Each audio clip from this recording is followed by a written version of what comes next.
In the winter of 1942, the state of mind in Germany began to change in an irreversible form. The rumors about the encirclement of the Sixth Army in Stalingrad spread rapidly, and for the first time the possibility of a defeat ceased to seem unthinkable.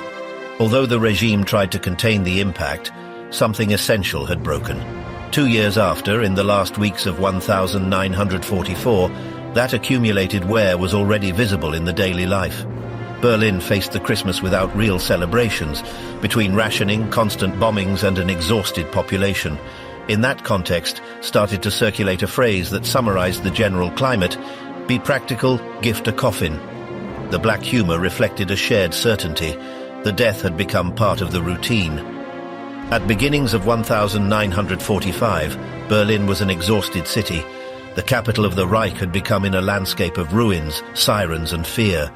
After years of war and moral wear, the city arrived to the end of the conflict without forces, converted in the stage where that collapse initiated time ago would reach its definitive outcome. How was produced that collapse, and why, even when the defeat was evident, everything continued advancing towards an inevitable end? Berlin exhausted, hunger, shelters, and the moral wear of a city. The Nazi regime had enormous difficulties to admit that one of the largest formations of the Wehrmacht was condemned to disappear between the ruins of the city and the frozen steppes of the Volga. To prepare the population before the bad news, Joseph Goebbels, Minister of the Reich for the Propaganda and the Public Enlightenment, announced a German Christmas, which in National Socialist terms meant austerity and ideological firmness, not carols nor family traditions. For 1944, even the roasted goose had passed to be a distant memory. In many streets of Berlin, where the facades of the buildings had collapsed, still could be seen paintings hung on the walls of what had been a living room or a bedroom. The actress Hildegard Knef observed a piano exposed over the remains of a collapsed floor and wondered how much would it take in falling to join to the heap of debris. In destroyed buildings, families wrote messages for sons that returned from the front, indicating them that they were safe and housed in another place. At the same time, posters of the Nazi Party warned with clear letters that the looting would be punished with the death. The aerial attacks had become so frequent that the Berliners felt that they spent more time underground than in their own beds. British bombers attacked of night and Americans during the day. The lack of sleep fed a strange mixture of contained hysteria and resignation. The fear to being denounced to the Gestapo by defeatism started to lose force, as reflected the jokes that circulated openly. The initials LSR, corresponding to Luftschutzraum, that is to say air raid shelter, were reinterpreted as Lernt schnell Russisch, learn Russian fast. Many had stopped using the greeting Heil Hitler. When Lothar Löwe, member of the Hitler Youth, pronounced it when entering in a shop after returning to the city, the silence was total. From then on, the most habitual greeting passed to be Bleib übrig, survive. The major air raid shelter of Berlin was the bunker of the zoo, an enormous fortress of reinforced concrete with anti-aircraft batteries on the roof and underground shelters where crowds squeezed each time that sounded the sirens. Ursula von Kardorff described it as a theatrical decor, while that couples hugged in the stairs of concrete in scenes that seemed a grotesque parody of a costume party. The sensation of collapse not affected only to the state, but also to the private life. Many persons spent their money without thinking, convinced of that soon it would not have value any. Circulated stories of desperate sexual encounters in dark corners near of the zoo and in the Tiergarten, a loss of the innocence that would intensify even more as the Red Army approached to the city. The shelters, illuminated with blue lights, offered a claustrophobic experience. The people entered with their thickest clothes and small suitcases of cardboard with basic food. There was a medical room attended by a nurse, even prepared for births, that seemed to accelerate by the vibrations of the explosions. When the bombings damaged the electrical supply, the lights failed and the walls painted with luminescent material shined in the darkness. The water used to be cut when the pipes were reached, and the wash basins converted themselves rapidly in focuses of dirt, something especially distressing for a society obsessed with the hygiene. In some shelters, the authorities reached to close the toilets due to the numerous suicides of depressed persons that locked themselves to take their own life. For a population of around 3 million of inhabitants, Berlin not disposed of sufficient shelters, what provoked extreme overcrowding. In stations like Gesundbrunnen, designed for 1,500 persons, were heaped more than 4.0. The air became unbreathable and the condensation dripped from the ceilings. To measure the level of oxygen, candles were used. When one placed on the floor went out, the children were lifted over the shoulders. If another, situated over a chair, extinguished itself, began the evacuation of the level. If a third, at the height of the chin, flickered, all the shelter must be evicted without importing the intensity of the attack. The foreign workers, some 300.0 in the city, identified by letters painted in their clothes according to their country of origin, had prohibited the access to underground shelters. This exclusion responded both to the Nazi racial policy and to the absolute priority of protecting the German citizens. The Ostarbeiter, proceeding in their majority from Ukraine and Belarus, were considered expendable. However, some foreign workers employed in factories of armament had created own cultural spaces in stations like Friedrichstrasse, with newspapers and clandestine theatrical representations. As advanced the Red Army, their mood grew while the one of their exploiters sank. The fear to the Soviet advance had deep roots. Goebbels revived constantly the memory of the atrocities committed in Nemmersdorf in the autumn previous, when Soviet troops had entered in East Prussia. The fear to the Slavic invader transformed itself easily into hate. Personal stories illustrated the daily brutality of the bombings. A married man who avoided going down to the common shelter to not raise suspicions about his extramarital relationship remained trapped under the debris after a direct impact. He was rescued by a teenager and a Czech worker, and the youth had then to inform the wife of the wounded, who reacted with fury when discovering the infidelity. The General Gunther Blumentritt was convinced that the bombings had generated a feeling of national camaraderie, although for ends of 1944 this effect had divided the population between fanatics and tired of the war. Berlin had been historically a bastion of opposition to the Nazism, but except for a very reduced minority, the resistance limited itself to private complaints. The attack of the 20th of July of 1944 against Hitler horrified the majority. Even so, many clung to the propaganda about miracle weapons and to the figure of the Führer, convinced of that it would change the course of the conflict. The launch of the Ardennes offensive in December of 1944 revived briefly the enthusiasm between the loyal ones to Hitler. Absurd rumors talked of American armies captured by means of anesthetic gases. However, the German High Command not shared that optimism. Officers of the General Staff feared that the operation would weaken the Eastern Front just when the danger was major. The attack, headed by the 6th Panzer SS Army of Sepp Dietrich and the 5th Panzer Army of Hasso von Manteuffel, lacked the necessary fuel to reach its final objective, Antwerp. Meanwhile, the General Heinz Guderian, chief of the OKH, travelled to the headquarters of Hitler to warn about the imminent Soviet offensive from the Vistula.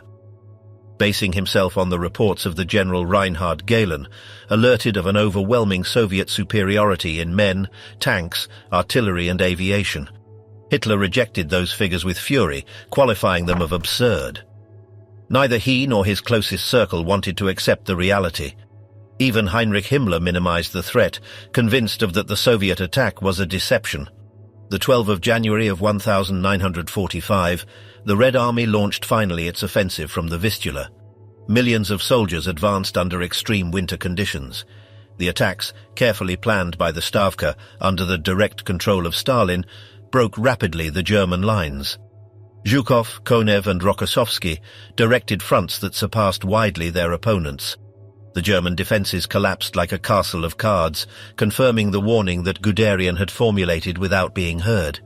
The fall of Warsaw and the Soviet eruption in East Prussia unleashed one of the largest displacements of population of the history. Millions of civilians fled in middle of the winter, while the Soviet forces advanced with a mixture of military discipline and uncontrolled violence. The terror, the revenge and the administrative collapse marked the start of a final phase that would lead in inexorable form until the gates of Berlin.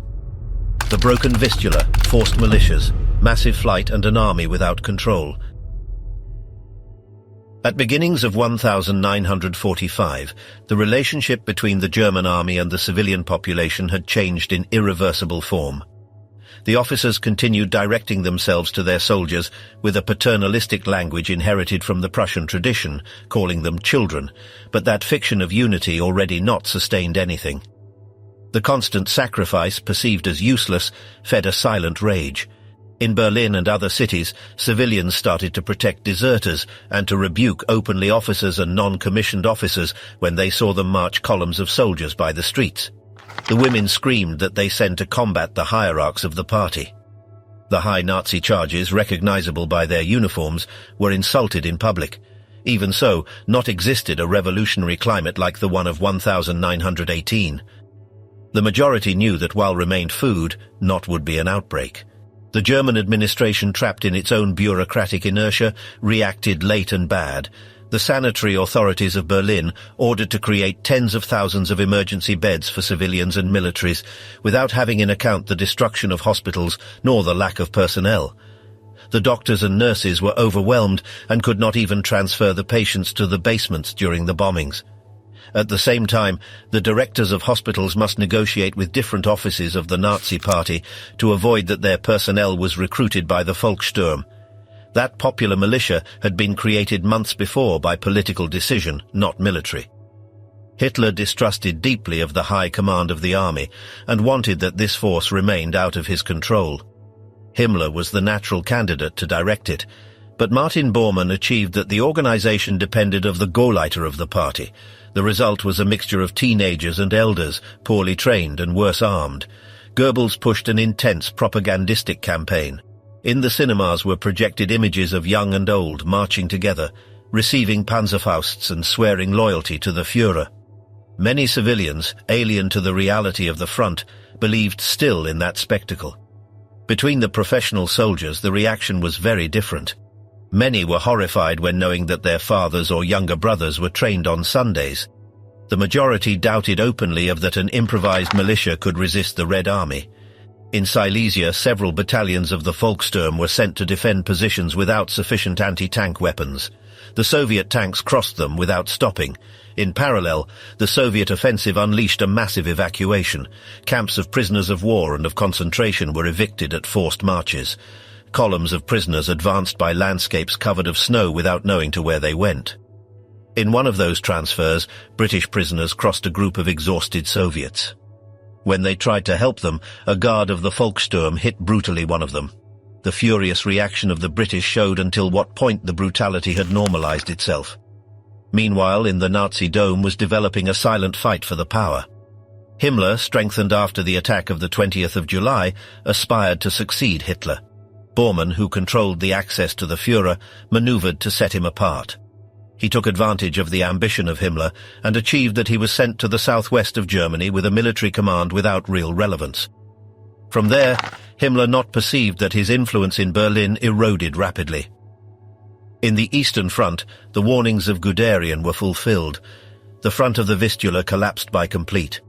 The Soviet units advanced day and night, taking advantage of the surprise and the chaos in the German command system. The reports took too much in arriving to Hitler, and when orders were issued, the situation already had changed. The Soviet tankers advanced with a mixture of exhaustion and euphoria, finding abandoned German equipment and disoriented prisoners. In January, the forces of Zhukov and Konev advanced at a speed that not even their own headquarters could follow. Cities like Lodz fell before of the planned. In other zones, isolated German columns wandered by the forests trying to open their way towards the west. Some formations, like the armored corps of Nähring, achieved to escape crossing the Oder after destroying their own material to not leave it behind. That same advance revealed a reality even more dark. The troops of Konev discovered the complex of Auschwitz. Thousands of dying prisoners were left behind when the SS evacuated the camp. The Soviet officers gathered testimonies, photographed the remains, and sent reports to Moscow. The magnitude of the discovered reinforced between many soldiers the conviction of that they must not show mercy. While the military front crumbled, millions of civilians fled. Entire families abandoned East Prussia, Silesia, and Pomerania in full winter. Women and children advanced with carts, strollers, or on foot, facing the extreme cold and the shortage of foods. Many draft animals died in the way, others were abandoned without even being sacrificed. The fear pushed to continue forward. The receiving cities were not prepared. In Berlin arrived tens of thousands of refugees each day. The authorities tried to divert the trains to avoid epidemics. In the Baltic, the evacuation by sea was late and chaotic. Large overladen vessels set sail without sufficient protection. The sinking of the Wilhelm Gustloff caused the death of thousands of persons and became in the major maritime catastrophe known. Hitler reacted with measures each time more unreal. He appointed Himmler commander of the recently created Vistula army group, despite of his total lack of operative experience. The headquarters was improvised in a special train without updated maps, without adequate communications, and without a real structure of command. The attempts of counterattack based themselves on slogans, not on available forces. When the Soviet troops reached the Oder and established bridgeheads, the psychological impact was enormous. Berlin understood that the enemy was at less than 100 kilometers. Units of the Volkssturm and young recruits were sent against well-defended positions. Many died in matter of hours. The improvised reinforcements failed one after another. In parallel, the Western Allies met with Stalin in Yalta. While the Red Army advanced towards Berlin, the powers decided the future of Europe. Stalin left clear that his priority was the Soviet security and the control of Poland. Roosevelt, weakened physically, sought to ensure the Soviet cooperation against Japan. Churchill tried without success to stop the expansion of the Soviet influence in Central Europe. The decisions taken in Crimea coincided with an intensification of the aerial war. Massive bombings devastated German cities full of refugees. The regime responded with threats and propaganda, while its leaders protected themselves in special trains and safe residences. The distance between the rhetoric of the sacrifice and the reality of the power never was so evident. At ends of February, the Eastern Front had arrived to the Oder. The Soviet forces consolidated positions, reorganized supplies, and ensured their flanks. The German collapse already not was a future possibility, but a process in march. The route towards Berlin was open, although still remained combats to fight before the final blow. The hidden rearguard, NKVD, Smersh, and the cleaning after the advance. The 14th of February of 1945, in East Prussia, a column of military vehicles with insignias of the Red Army abandoned the main road between Rastenburg and Angerburg and took a narrow detour that entered into a forest of pines. The zone transmitted a dense and muffled sensation. At the few minutes appeared a high fence of barbed wire crowned with spirals of concertina. A sign in German warned, "Stop, military installation, forbidden the entrance to civilians." It was the entrance to the old headquarters of Hitler, the Wolf's Lair. The trucks transported border troops of the 57th Division of Riflemen of the NKVD. The officers wore uniform of the Red Army, but not responded to their chain of command. They were members of Smersh, the Soviet counterintelligence, and in theory only rendered accounts before Stalin. Their relationship with the units of the front was tense. The material that had been assigned to them was in bad state, proceeding from units that had got rid of their worst equipment. At the front of the group went Viktor Semyonovich Abakumov, Commissioner of State Security of second rank. Beria had appointed him Chief of Smersh in April of 1943, after Stalingrad. Abakumov had been sent to East Prussia to apply security measures after the advance of the Third Belarusian Front. Under his direct control were found some 12,000 men of the NKVD, more than in any other Soviet front in German territory. The humid snow covered the floor. The men dismounted and blocked the way before initiating the inspection. They feared explosive traps. At both sides of the access appeared stone bunkers with mines and camouflage material. In the barracks they found remains of the escort battalion of the Führer. The fear of Hitler to a Soviet airborne assault had led to expand his guard until converting it in a mixed brigade. As they advanced by the forest, Abakumov observed signs that warned of mined fields and of the prohibition of abandoning the way. He took notes of everything for his report to Beria, knowing that it would end in hands of Stalin, obsessed with the details of the life of Hitler. The complex, of some 4 square kilometers, was extraordinarily well camouflaged. Green nets covered ways and buildings, the straight lines broke with artificial trees, the exterior lights were of dark blue color, and even the observation posts of more than 30 meters imitated pines. In the interior perimeter, they found defences of concrete, wire fences, fields of mines and firing positions. The bunkers of the main entrance had been blown after the definitive exit of Hitler in November of 1944, although Abakumov not seemed to know when had been abandoned the place. In the central nucleus, they discovered shelters with armoured shutters connected to an underground garage for 18 vehicles. Only when finding a sign that indicated Adjutant of the Führer and a photograph of Hitler with Mussolini, they identified with certainty the place. Abakumov not showed emotion any. He interested himself especially by the dimensions of the constructions and suggested that Soviet specialists study the complex. Despite of the near victory, the Soviet leaders not seemed to feel safe.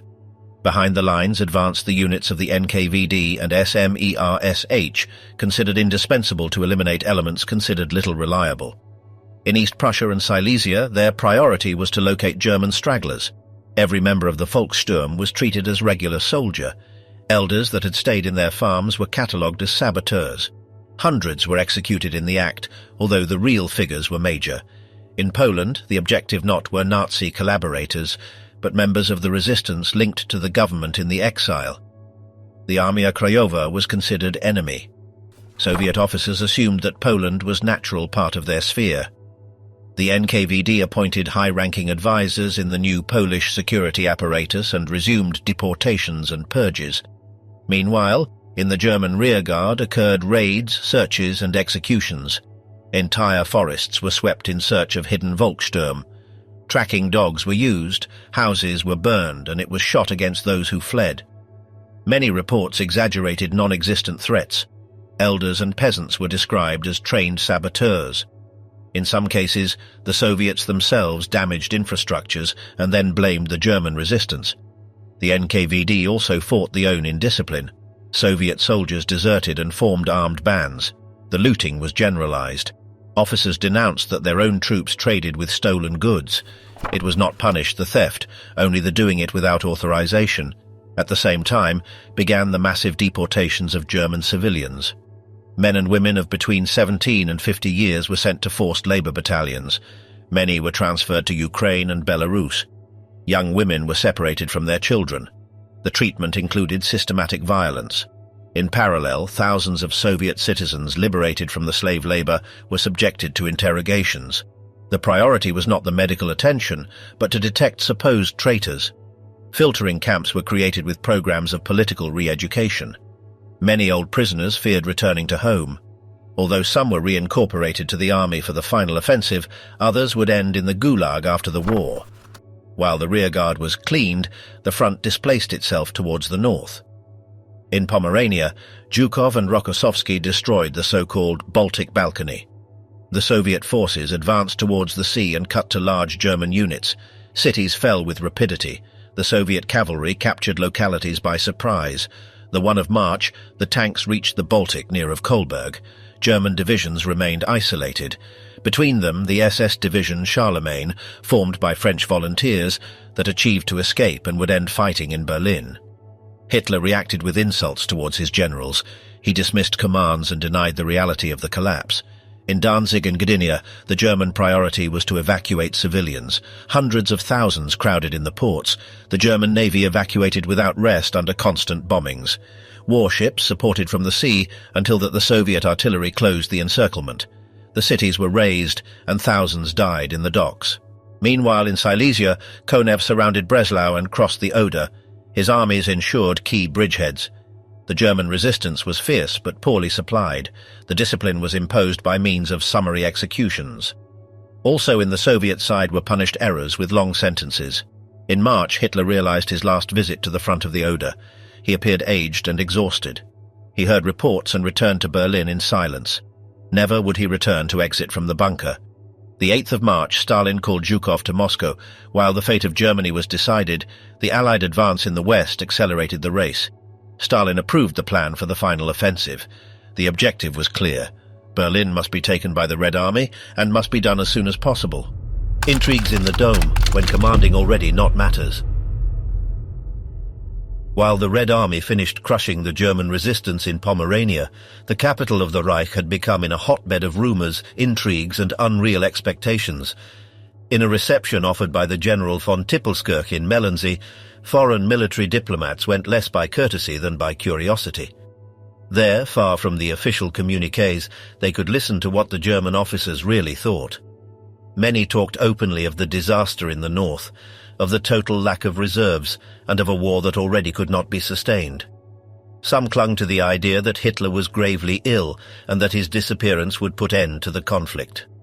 Others warned of the increment of the communist activity in Berlin and of a possible mutiny of the Volkssturm. The conversations derived with frequency towards a persistent hope to negotiate with Great Britain. Officers ensured that the British had the responsibility of preventing that the German culture was raised by what they described as a red flood. Still, many believed that of not having prolonged the British resistance in 1940, the Wehrmacht would have concentrated all its forces against the Union Soviet with a completely different result. For the Swedish observer Julin Danfell, those scenes were loaded with sentimentalism and sadness. The German officialdom followed trapped in its own illusions. That self-deception not was exclusive of the environment of Hitler. In broad sectors of the army, the criticisms to the regime not were born from a moral questioning of the war, nor of the atrocities committed, but from a pragmatic and personal frustration. Many officers resented the preference of the Führer for the Waffen-SS and the systematic contempt towards the General Staff. Also, they criticized the tendency to hold responsible the field commands for failures decided from above. Even so, that discomfort not translated itself into a rejection of the conflict in itself. For the majority, the error not had been the war in the East, but not having won it. In Berlin circulated even ideas of a last desperate blow in the Eastern Front to push the Red Army back to the border previous to the war. That fantasy ignored by complete the reality of the front. The Soviet offensive had destroyed any German capacity to launch operations of magnitude. The question already not was if the Red Army would arrive to Berlin, but how much would it take from the Oder? That river had become in the axis of the final confrontation. The fortress of Kustrin, situated in the confluence of the Oder and the Warta, was considered the door of entrance to the capital. Zhukov needed to join the two large Soviet bridgeheads to create a broad zone of concentration. Hitler, in change, insisted in an impossible counterattack from Frankfurt and der Oder to encircle the 8th Guard of Chuikov. Guderian tried to stop the plan, conscious of the lack of aviation, artillery and tanks. The result was an operative chaos that allowed the armies of Berzerin and Chuikov to close the encirclement over Kustrin. Even so, Guderian followed, convinced of that a negotiated exit could save the German army from the total destruction. In an informal encounter in the gardens of the Chancellery of the Reich, he directed himself directly to Himmler. He exposed to him that the war was lost and that there was to stop the slaughter. Himmler, evasive, responded that still it was early. Some in the SS probed discreetly contacts with Sweden, but even within the army many considered Himmler the person least adequate to negotiate. Little after, Hitler set apart Guderian with the pretext of his health. The background was another. The Führer already not tolerated contradictions. His reaction before each setback followed a pattern, initial silence and subsequent outbursts of fury, accompanied of exemplary punishments. Officers were executed, units humiliated publicly, even formations of the Waffen-SS were stripped of their badges for withdrawing without permission. The loyalty was demanded without conditions, but not was rewarded. The final confrontation between Hitler and Guderian broke out during a conference in the bunker of the Chancellery. There, in presence of Keitel, Jodl and other generals, the Führer discharged his contempt over the body of officers, accusing them of incompetence. Guderian defended his subordinates and pointed out the lack of ammunition and resources. The discussion reached an alarming level. Hitler ended ordering him to abandon Berlin. For many officers, that moment confirmed that the power had remained in hands of a reduced circle and disconnected from the reality. Hans Krebs substituted Guderian as chief of the General Staff. He was an officer of office, skilled in the personal deal and without recent experience of combat. Just the profile that Hitler preferred. Around him was consolidated the clique of the power. Bormann, always omnipresent, Himmler, each time more weakened, Goering sustained by the nostalgia of his old prestige, Goebbels, indispensable for the propaganda but watched, and Dönitz, valued by his obedience and by the promise of new submarines. In that environment, the intrigues were constant. Bormann accumulated supports, Fegelein conspired to ascend, and Himmler seemed to ignore how his influence faded. Meanwhile, the internal repression intensified.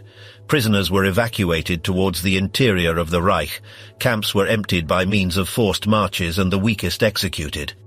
The security forces reacted with brutality before the looting and any sign of disorder. Foreign forced workers suffered especially harsh reprisals.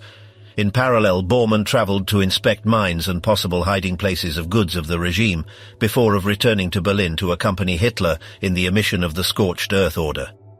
That order demanded to destroy all that which could be useful to the enemy. Speer tried to stop it, warning that it meant condemning the German population to the disappearance. The response of Hitler was clear: if the war was lost, the people not deserved to survive. Speer was set apart formally, but achieved to conserve the control of the explosives and block many demolitions, taking advantage of the contradictions of the own Führer. In the military plane, Heinrici assumed the defense of Berlin with a vision very different to the one of the party. His priority was to avoid a prolonged urban combat. Together with Speer, he tried to preserve bridges and vital infrastructures. The commander designated for the direct defense of the capital, the General Reimann, found himself trapped between contradictory orders, shortage of troops, and the constant interference of the Nazi authorities. The so-called Fortress Berlin existed only on the paper. The available forces were an improvised mosaic: anti-aircraft units, policemen, battalions of engineers, Volkssturm without training nor sufficient weapons. Many of those men depended on their own families to feed themselves. The discipline was maintained only by means of threats. Even so, the desertions were constant. At the same time, the regime pushed desperate projects like the Werwolf, a supposed network of resistance destined to continue the fight after the occupation. In the practice, it was a mixture of propaganda, internal terror, and unrealizable plans.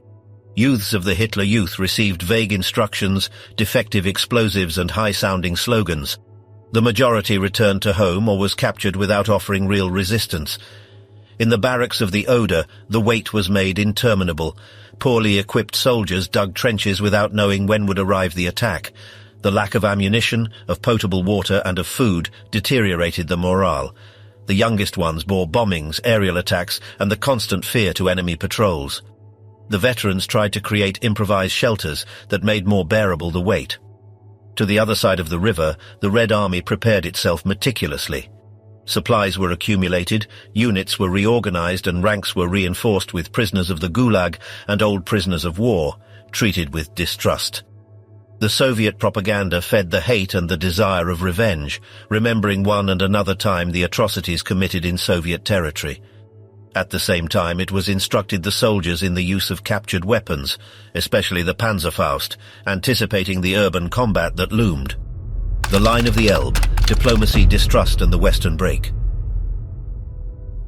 While the Allied armies advanced from opposite directions towards the center of Germany, in Berlin spread a bitter sensation of weight. Some inhabitants, with irony, said that the optimists were learning English and the pessimists Russian. In Moscow, that climate fed a growing unease. It was not only about the military advance, but of a political and symbolic race for the control of the outcome. The end of the war had become also in a strategic dispute. In the West, the American forces advanced with a rapidity that surprised even their own commands. After the collapse of large German groupings in the industrial basin, several divisions began to direct themselves towards the large river that separated the last stretch before Berlin. The possibility of crossing it and continuing towards the capital Not was closed of the all. The orders were clear: take advantage of any opportunity. Between those units stood out an especially powerful armored division, formed by seasoned soldiers, many of them marked by years of privations before of the war. Its commander had traced with anticipation a direct route towards the east, supporting himself in the large ways of communication that led to the heart of the Reich. Other divisions advanced in parallel, each one following its own axis, crossing cities, surrounding focuses of resistance, and finding, with frequency, a massive surrender of exhausted German troops. The rhythm was so intense that the soldiers barely stopped. They slept little, repaired vehicles on the march, and continued forward. For many, the objective seemed evident. In informal encounters, even from the highest levels of command, it was transmitted the sensation that nothing interposed already between them and Berlin. Meanwhile, to the north and to the south, other Allied forces advanced also, liberating territories and finding themselves with a reality that few were prepared to assume. The vision of fields and prisons revealed a level of horror that left a deep footprint in those who witnessed it. That changed forever the perception of the war for many Western soldiers. The speed of the advance had unforeseen consequences. In some zones, radicalized German units reacted with extreme violence before withdrawing. Were chaotic episodes uncontrolled that marked the human landscape of the last days of the Reich.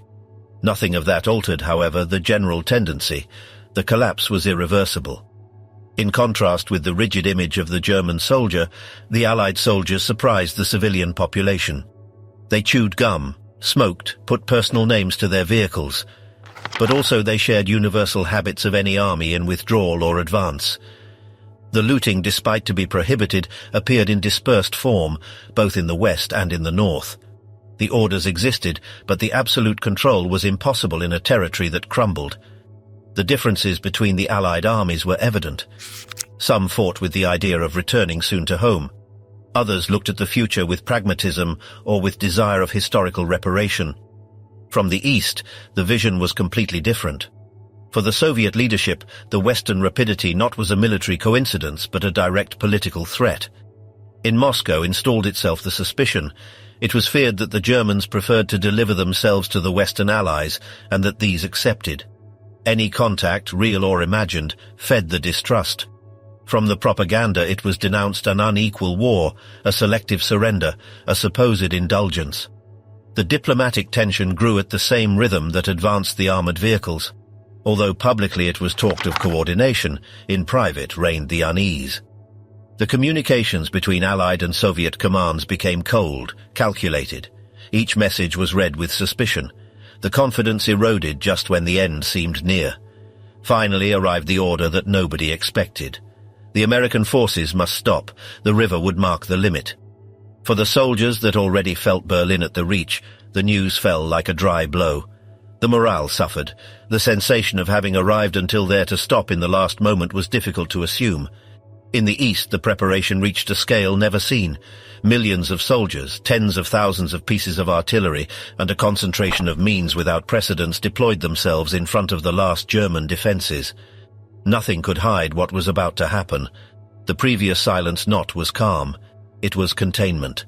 The German positions observed, knowing that what came surpassed all that lived until then. Some soldiers clung to rumours, to impossible hopes, to the idea of an unexpected turn. Others only thought in surviving. In the Soviet camps, the previous night was loaded with tension. The men shaved themselves, wrote brief letters, shared hot food. They knew that at the dawn everything would change. The songs, the memories, and the superstitions circulated in low voice.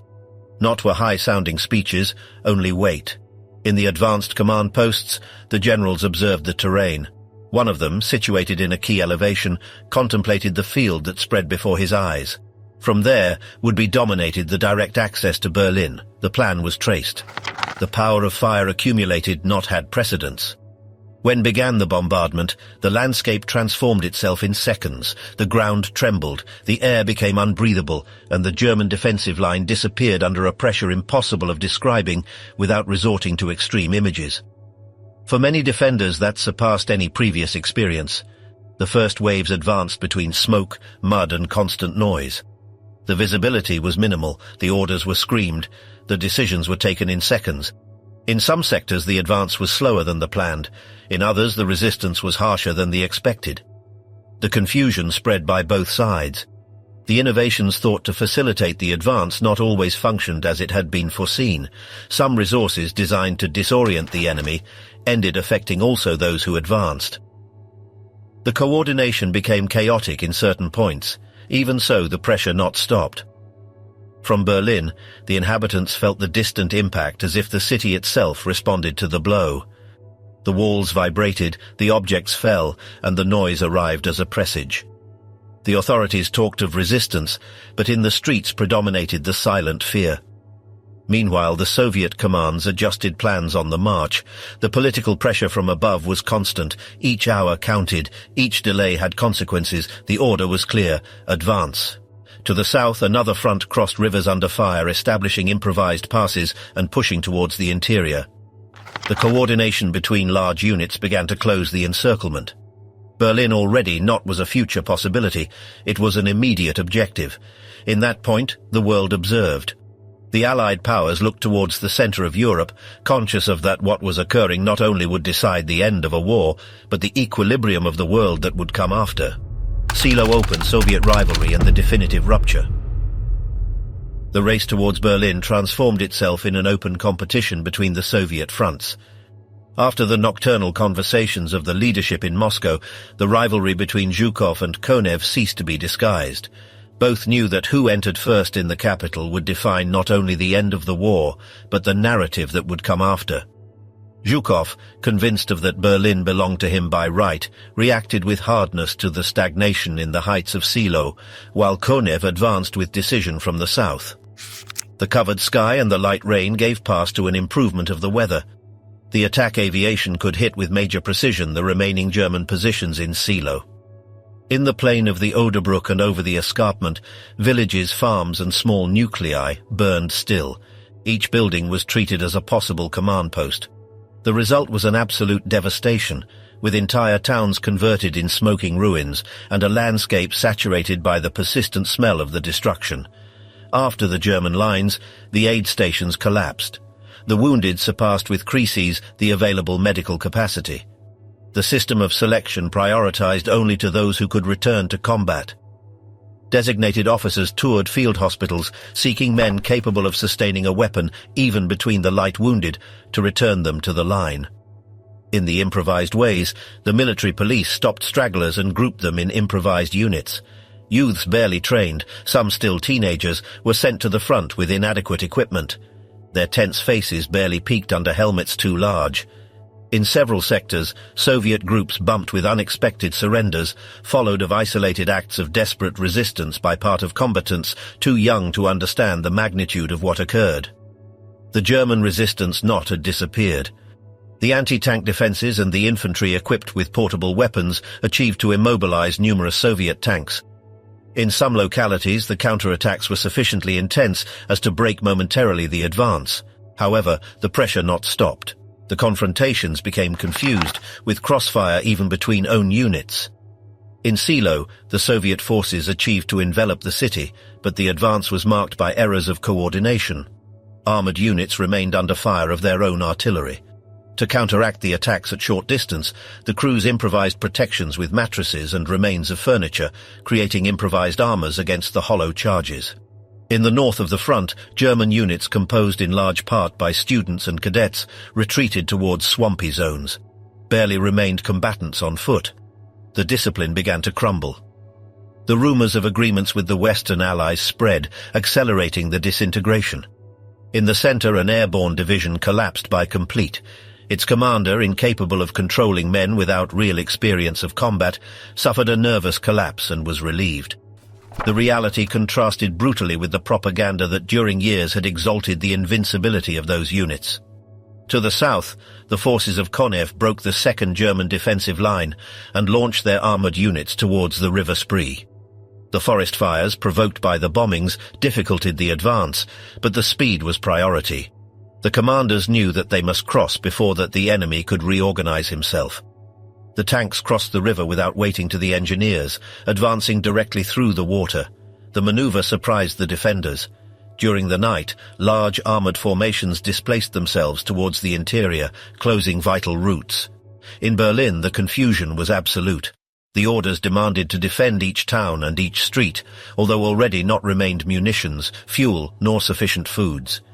The administrative machinery followed functioning with an absurd rigidity, even while the refugees collapsed the roads and the own combatants asked permission to abandon positions without sense. The reserves of the regime exhausted themselves. Foreign units of the Waffen-SS were displaced hastily to contain the rupture, although they arrived late, poorly supplied, and without coordination. The confrontations continued under constant bombings, with columns reached before even of entering in combat.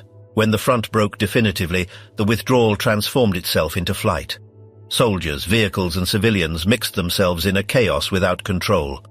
Officers tried to impose order at point of pistol. In the margins of the roads remained bodies, remains of equipments and abandoned animals. At the same time, in the heart of the power was tried to maintain an appearance of normality. Symbolical acts, speeches and empty ceremonies were organized.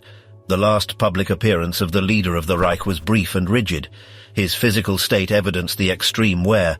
Even so, he insisted in promises of impossible victories.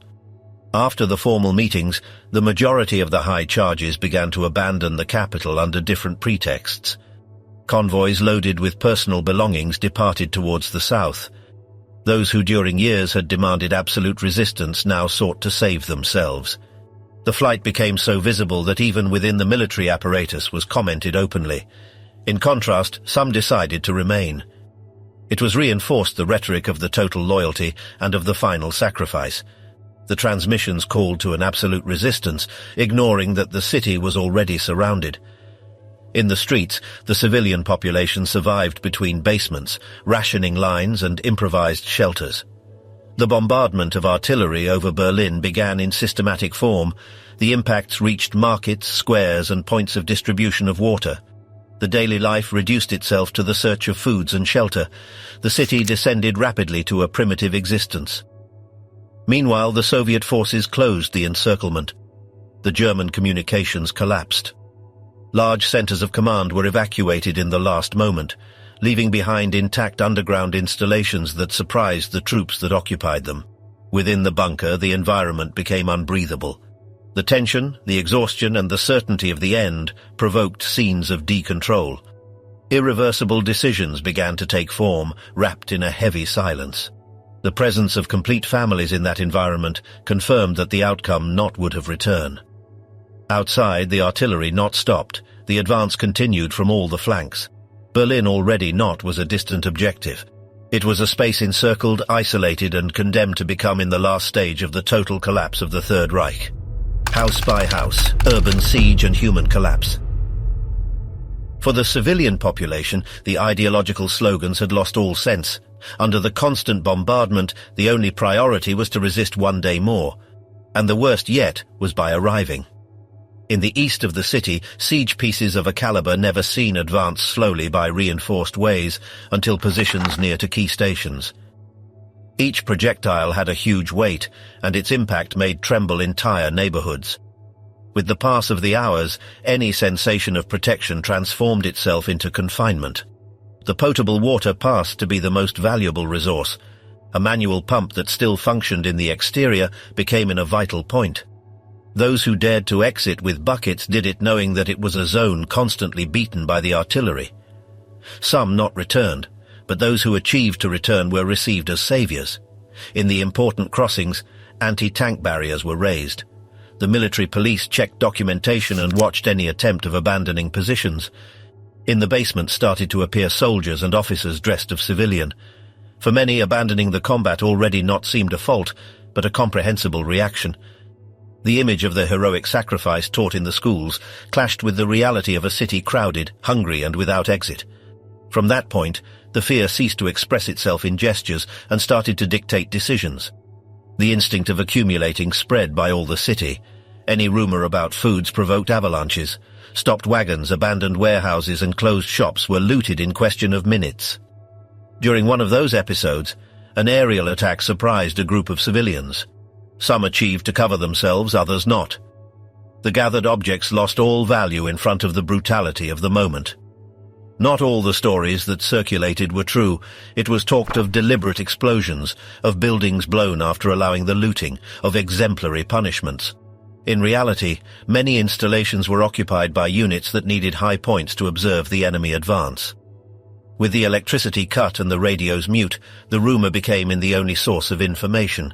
From the air began to fall millions of printed sheets. Messages directed to soldiers and civilians insisted in that continuing fighting lacked sense. Some served as safe conducts. Others tried to reassure the population, promising security and order.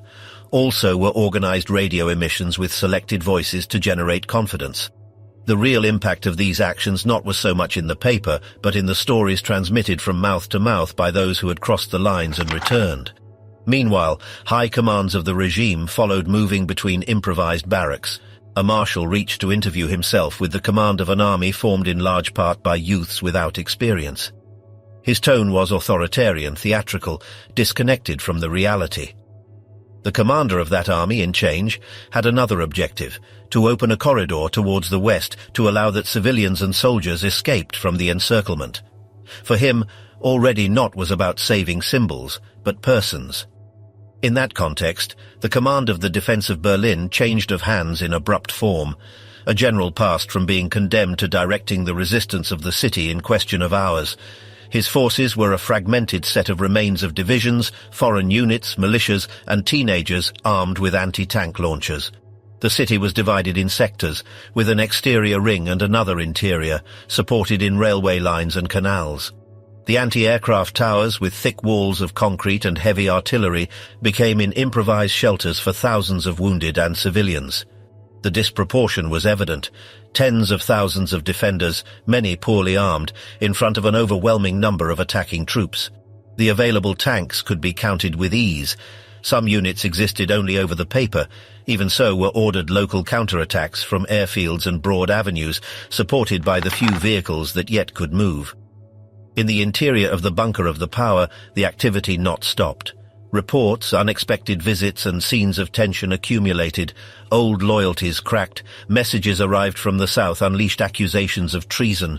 Sudden decisions set apart historical figures of the regime who passed from designated successors to watched prisoners. The goodbyes happened in narrow rooms.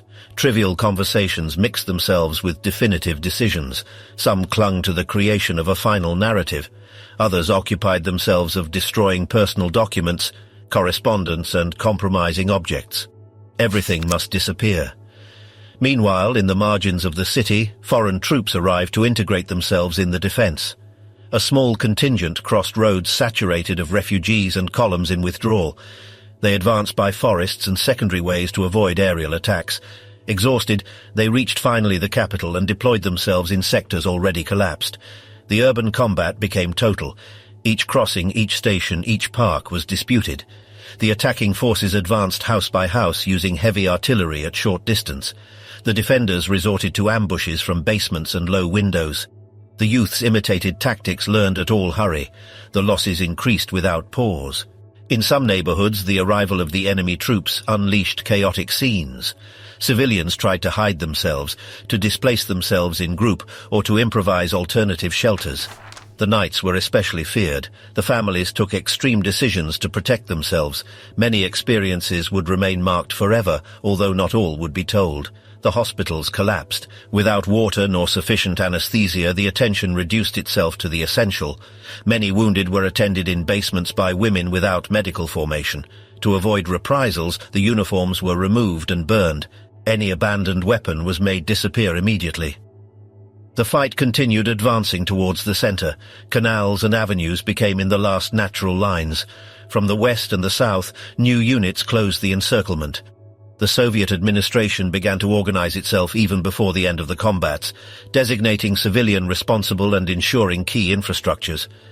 The advance not was uniform. Some zones resisted during hours, others fell rapidly. In middle of the chaos were ensured scientific installations and strategic centers whose importance went much beyond of the immediate battle. At falling the night, Berlin burned in multiple points. The constant noise of the artillery, the fires, and the movement of troops not left space to the silence. The city, isolated and fragmented, approached to its final outcome. Halbe and the bunker, escape through the forests and extinction of the power. In the forests to the south of Berlin, the front ceased to exist as a recognizable line. Between dense pine forests and ways of sand, the remains of the German army advanced without clear references, dispersed in small groups that opened their way between trees and improvised clearings. The absence of defined axes made that entire units lost contact between them, and for many officers that spatial confusion reflected the definitive collapse. In a single journey of march were crossed old operative limits, confirming that the defensive structure had ceased to exist. The XX Corps of the General Wenck launched an advance towards the east with the objective of linking with the Ninth Army, trapped beyond of the lines of Soviet supply. Youths of divisions formed by the labor service of the Reich entered in combat near of Treuenbrietzen, while other units advanced towards Belitz without knowing what they would find. The terrain, a combination of young plantations and mature pine forests, converted each movement in an armed exploration. Near of Belitz, the combats reached hospital zones. The sound of the artillery arrived without clear notice of its provenance. In middle of the chaos arose the confusion of if the troops that approached could be Western. The battle prolonged itself during days and became especially bitter. Renderings were not accepted, and the shock left a trail of dead between combatants and local population. The youngest soldiers, some described by the civilians as children with uniform, reacted with panic at the first encounter with Soviet tanks, although with the pass of the days they achieved to destroy several using portable anti-tank weapons. Even those who praised their value recognized that sending them there was a tragedy. The wounded and sick were evacuated in improvised trains towards the west, where they ended under American custody. Wenck, however, assigned different priorities to his army: to open a corridor towards Potsdam and to help the Ninth Army to escape. In the large forests of the Spree concentrated themselves tens of thousands of soldiers and civilians proceeding from different corps and armies. The majority belonged to the Ninth Army of the General Busse, reinforced by remains of armored units and garrisons that achieved to break the encirclement. Busse decided to advance directly towards the west to join the 12th Army and withdraw to the Elbe.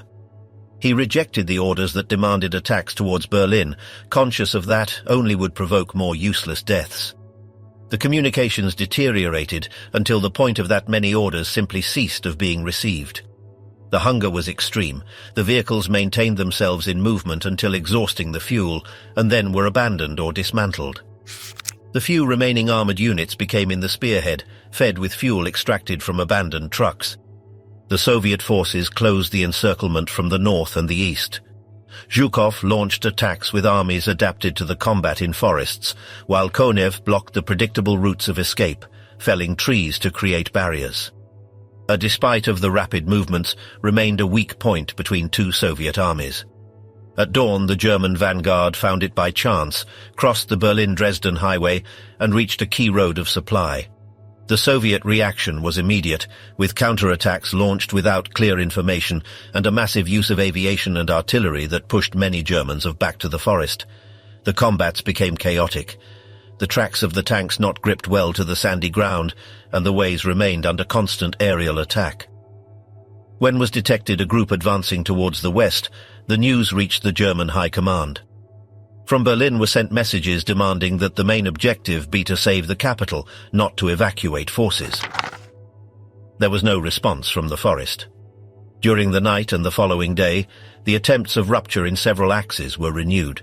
Some units achieved to penetrate Soviet lines, captured towns and encircled enemy regiments, but the counterattacks and the concentrated fire caused enormous losses. In the pine forests around of Halbe, the artillery and the bombings converted the terrain in a continuous hell. The projectiles exploded in the tops of the trees, launching deadly splinters in all directions. Digging shelters was almost impossible, and the panic spread even between veterans. The lack of clear lines made that the encounters were sudden and lethal. Vehicles loaded of wounded soldiers mixed themselves with civilians and animals. The forest fires filled the air of thick smoke, reducing the visibility and disorienting all. The different branches of the German army mixed themselves without effective command, with growing distrust between them. The discipline eroded until the point of that arose internal confrontations. After the failure of the first attempts, small groups sought alternative routes. Some crossed defended roads and followed towards agreed points of meeting, while others remained trapped and were destroyed. In the night was launched a new massive effort from Halbe. Part of the Soviet line was broken, but the price was very high. Konev reinforced the flanks and organized defenses in depth, with hidden anti-tank weapons and systematic attacks within the forest. Reconnaissance planes flew low to signal objectives, and the figures of casualties increased without control. For those who wandered without maps nor compasses, finding the west was almost impossible. The resentment against the officers of General Staff grew, and the ground remained covered of bodies. Some soldiers surrendered, conscious of that the end was near. Around of Halbe, the fight became unilateral and devastating, affecting also to the local population sheltered in basements. Even so, a part of the forces achieved to open way. Tens of thousands of soldiers and several thousands of civilians crossed 3 Soviet lines and reached the positions of Wenk, near of Belitz. There, between the forest and the Elbe, the hope and the desperation followed, alternating themselves. Meanwhile, the German command disintegrated. The headquarters of the Vistula army group lost contact with Bussa. In the north, the Soviet advance forced non-authorized withdrawals. Officers were dismissed for disobeying impossible orders, and some delayed deliberately their presentation to avoid reprisals. The structure of command ceased to function as a whole. Within Berlin, the withdrawal towards the center intensified the internal brutality.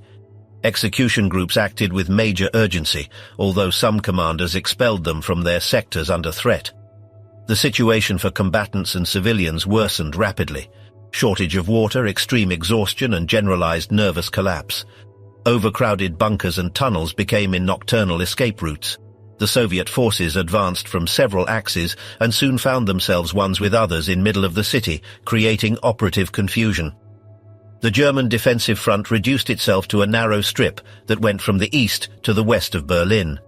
From elevated positions, German officers observed a city in flames, covered of smoke and ruins. Despite of it, from the bunker were followed spreading rumors of salvation and non-existent negotiations. In the heart of the power, the treason became obsession. The news of secret contacts with the Western Allies unleashed furious reactions. High charges were arrested, interrogated and eliminated. Were ordered desperate missions, like the aerial evacuation of wounded officers to reorganize non-existent forces. Even in that context were carried out formal acts that contrasted with the total crumbling around. During those hours, Berlin transformed itself in a space without clear rules. The civilian authorities disappeared, and the daily survival reduced itself to sheltering, seeking food, and avoiding the combats. The Soviet advance reached symbolic buildings, prisons, and ministries that were taken after intense assaults. In each step, the casualties increased, and the sensation of imminent end was made evident. To the north of the center, the Soviet troops aligned themselves for the assault to the building that had become a symbol of the regime. Despite of the proximity, the commanders knew that the last stretch would be the most costly. The crossfire, the improvised obstacles, and the underground defenses converted each meter in a bloody fight. While the remains of the German command tried to gain time by means of negotiations without real authority, the city was reduced systematically by the artillery. The encirclement closed by complete. The communications collapsed, and the last messages demanded a loyalty that already not could be sustained. In that stage of exterior collapse within the bunker, the activity remained reduced to brief movements and barely perceptible conversations. The displacements limited themselves to short journeys, and the exchanges of words were made scarce. In the narrow corridors began to occur discreet goodbyes, rapid gestures and looks that avoided prolonging themselves. Part of the personnel received final instructions and authorization to withdraw, while others remained in their positions without knowing if they would return to be required. Of progressive form, several internal areas were closed, separating the private stays from the rest of the underground complex. During the dawn of the 29th of April of 1945, in that isolated environment and without public diffusion, Adolf Hitler contracted civil marriage with Eva Braun. The ceremony was brief and was realized in presence of a very reduced number of witnesses of the immediate circle. The event not was communicated to the exterior and not altered the military nor administrative situation of the regime. In the following hours, the leader of the Reich remained definitively at the margin of the chain of command. The direct communications ceased of being used and were not issued new orders with operative value. The closest assistants remained out of the reserved stays without intervening nor receiving additional instructions. The afternoon of the 30th of April of 1945, in the interior of the bunker of the Chancellery of the Reich, Adolf Hitler died. After that moment, not returned to occur any activity of command associated to his figure. The access to the private dependencies remained closed and were not issued immediate communiques to the personnel nor to the units in combat. Since then, the center of power ceased to exist as real reference. The leadership that had directed the German state during more than a decade remained extinguished underground, while in the surface the combats continued without interruption. The pass of the time ceased to be marked by clocks and began to be perceived only through the distant explosions and of a prolonged silence that already not broke. Surrender and occupation, the act that closed an era. The dawn of the 1 of May found the center of Berlin in a state of absolute exhaustion. Soviet soldiers slept supported against destroyed walls, lying over sidewalks covered of dust, using remains of doors as improvised pillows. Some readjusted bandages in the feet, others remained immobile, without knowing that the man to whom they had fought during years already not was with life. Between the German prisoners still were heard mocks, alien to the reality that had been sealed hours before underground. In the interior of the German governmental complex, the information circulated in fragmented and restricted form. Meanwhile, the combats continued with the same violence. The negotiations had failed. The Soviet demand was clear and not admitted conditions. The rejection from the German side provoked an immediate resumption of the bombardment. The artillery batteries and the rocket launchers returned to discharge their power against buildings already in ruins. The fear to an infiltration by the underground tunnels led to desperate decisions. An explosion in the underground railway network provoked the flooding of extensive stretches of tunnels. Thousands of persons were found sheltered there below. The water advanced slowly, creating scenes of panic in the darkness. Even so, the real number of victims never could be established with certainty, and many bodies dragged by the current belonged to persons that already had died previously by wounds or exhaustion. Meanwhile, in the Reichstag, the fight continued room by room. The red flag already had been hoisted, but the combat knot had ended. Exhausted soldiers, covered of dust and with the throat scorched by the smoke, followed shooting between demolished columns and destroyed stairs. Only at falling the afternoon, the last defenders began to exit from the basements, delivering the weapons. The building had been converted in a devastated symbol of the final collapse. Other fortified points resisted yet. Large anti-aircraft towers and urban fortresses, full of terrified and wounded civilians, saw themselves surrounded.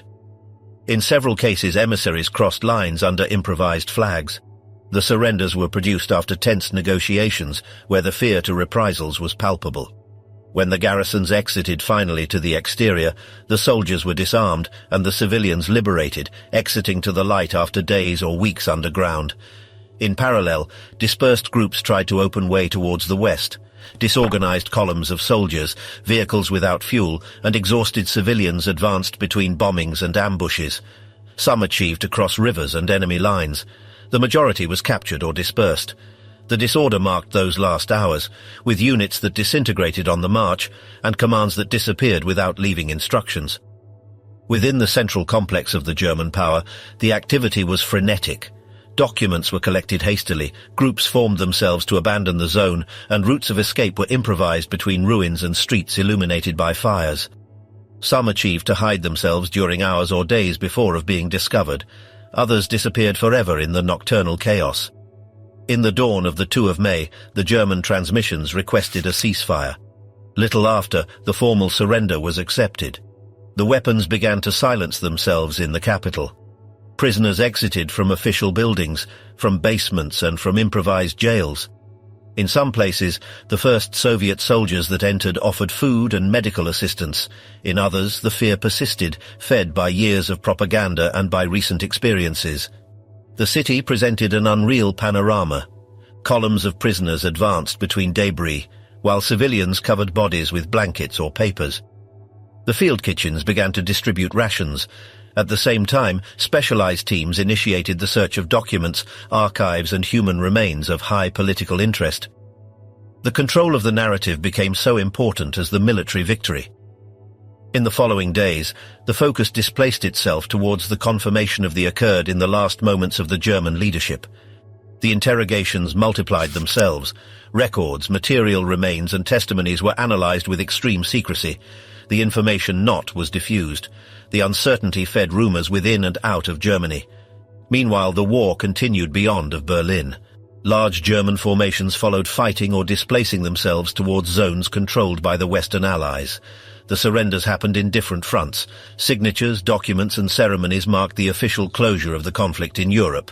first in the west and after, of definitive form, in the German capital. The final ceremony took place in a military building to the east of Berlin. Allied delegations occupied their positions. The German representatives entered in silence. The documents were signed.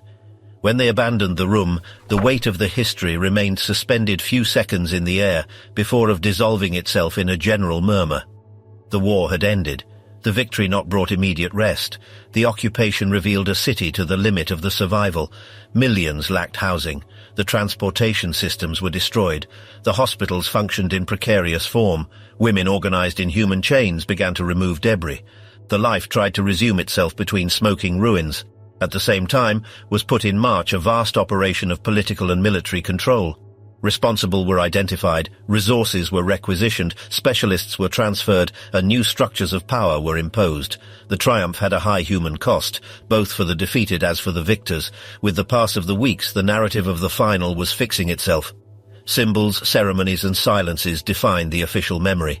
The defeated capital became in the stage where ended an era. Between demolished buildings and streets swept by exhausted women, the Third Reich ceased to exist.